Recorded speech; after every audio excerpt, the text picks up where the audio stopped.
டேய் அடுப்புல பால் வச்சுக்கிறேன், பொங்குதான் போய் பாரு. ஏன் சொன்னாதான் செய்வியா? நீயே செய்ய மாட்டியா? ஒரு வயசு பையன் ஒரு பொறுப்பு வேணா. என்னம்மா உனக்கு சும்மா கத்தினேரா? அதெல்லாம் செய்ய முடியாது, போமா. டீ குடிக்கிறதுக்கு மட்டும் வந்துரு. ஏன் வேலை செஞ்சதா டீ தருவீங்களா? அப்ப நீங்க டீயை நான் கடையில போய் குடிச்சுக்கிறேன். இப்போ சாப்பாடு வெளியே போய் சாப்பிடு. டைமோட சோறு வேணுமா, டீ வேணுமா, ஆனால் ஒரு வேலையும் செய்ய மாட்டான்.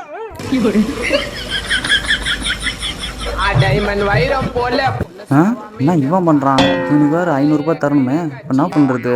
ஹலோ ஹலோ மச்சான், வசந்த் பேசுறேன்டா. 2 நாள் முன்னாடி 200 ரூபாய் அவனே எப்ப தரடா? நான் யுவராஜ் அப்பா பேசுகிறேன்ப்பா. சாரி அங்கிள், யுவராஜ் வீட்ல இருக்கா? யுவராஜ் வெளியே போயிருக்கானேப்பா, வீட்டில் வேற ஆள் இல்லையே. ஓ அப்படியா அங்கிள், சரி சரி.